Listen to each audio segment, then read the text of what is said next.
The bikers hesitated, their confidence wavering as they stared at the Marine insignia in Nate's hand. The leader forced a laugh, trying to mask his unease. "So what? You think that scares us?" he said, but his voice lacked the bravado from earlier. Nate tilted his head slightly, his calm expression never changing. "It should," he replied evenly. Before anyone could respond, Nate took another step forward, his movements precise and deliberate. "You've made your point. Now leave," he said, his voice low, but carrying the weight of someone who'd faced far worse threats than this. The tension crackled like a live wire as the bikers looked to their leader for direction. But then something unexpected happened. Jake spoke up for the first time. "You heard him. Walk away." His voice was steady, firm, and completely unshaken. It caught the bikers off guard. They hadn't expected the quiet Carpenter to find his voice.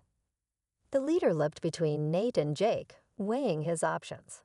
Finally, he raised his hands in mock surrender, backing away. "This isn't over," he muttered, gesturing for his group to follow.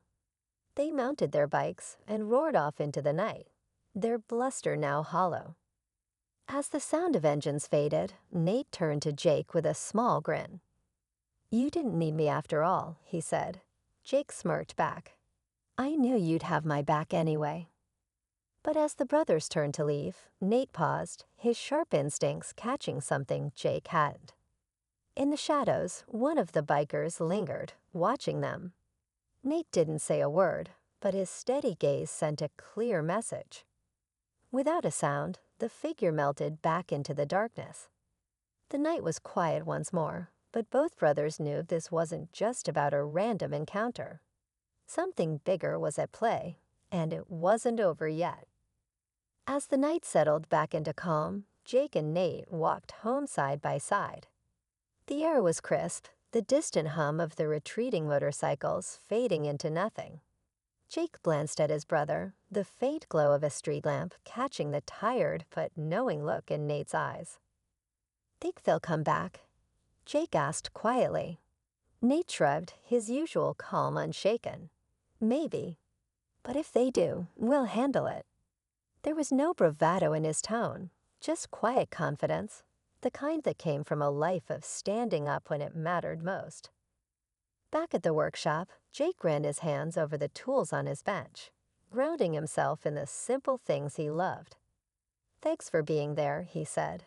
Nate smiled, leaning against the doorframe. "Always." The brothers didn't need many words. They both knew that family, loyalty, and quiet strength were what truly mattered. And that was something no one could ever take away. It was just another quiet evening in a small, peaceful town. Jake, a humble carpenter with calloused hands and a heart of gold, was finishing up his work for the day. Known for his quiet demeanor and unshakable patience, Jake preferred to let his craftsmanship speak for him. But everything changed when a group of rowdy bikers rolled into town, their loud engines and brash attitudes disrupting the calm. They spotted Jake and decided to pick a fight, mistaking his silence for weakness.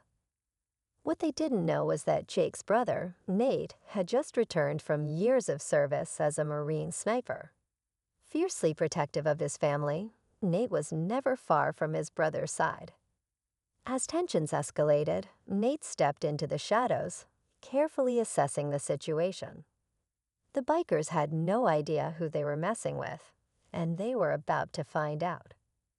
The bikers circled Jake, their taunts cutting through the evening air. They mocked his quiet nature, poking fun at his simple clothes and the wood shavings still clinging to his sleeves.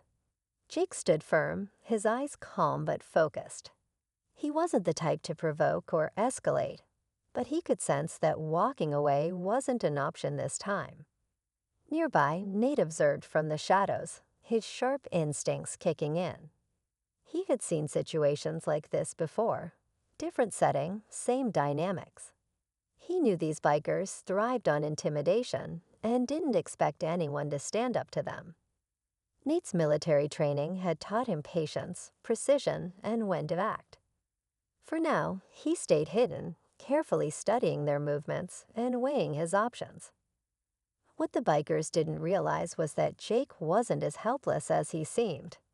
And with Nate watching, the odds were about to shift in a way they couldn't predict. The leader of the bikers, a burly man with a leather vest covered in patches, stepped forward. His voice was gruff as he leaned in close to Jake, demanding he show some respect for their presence. Jake remained steady, meeting his glare without a word. His silence only seemed to fuel their frustration, and the tension in the air grew thicker. Meanwhile, Nate adjusted his position, his sharp eyes never leaving the group. He noticed the way one of the bikers clenched his fists, another gripping a chain hanging from his belt. Nate knew things could escalate fast, and while he hoped Jake's calm demeanor might diffuse the situation, he was prepared to step in if it didn't. What the bikers couldn't see was the quiet bond between the brothers. Jake wasn't panicking because he knew Nate was close. And Nate wasn't worried because he knew Jake could hold his own longer than they thought. The bikers started closing in, their laughter fading into something darker. One of them shoved Jake hard, but he barely moved, his boots planted firmly on the ground. "Not so tough now, are you?" The leader sneered, stepping even closer.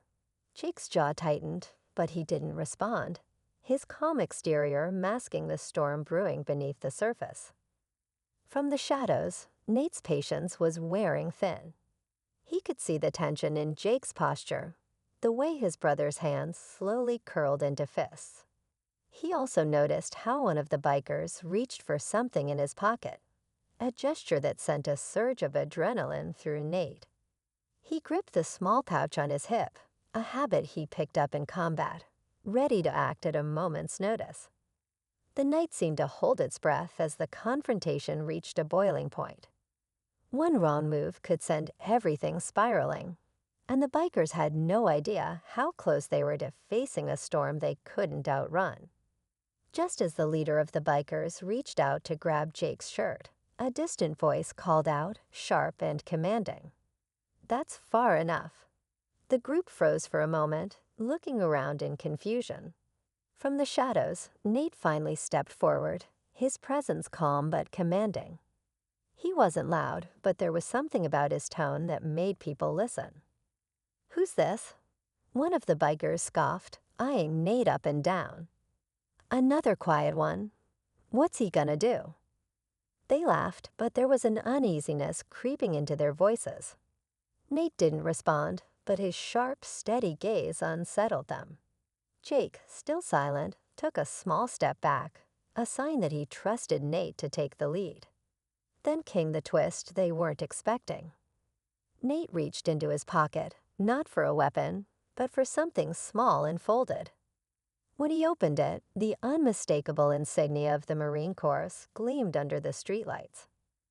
"You're playing a dangerous game," Nate said quietly, his voice steady but heavy with warning.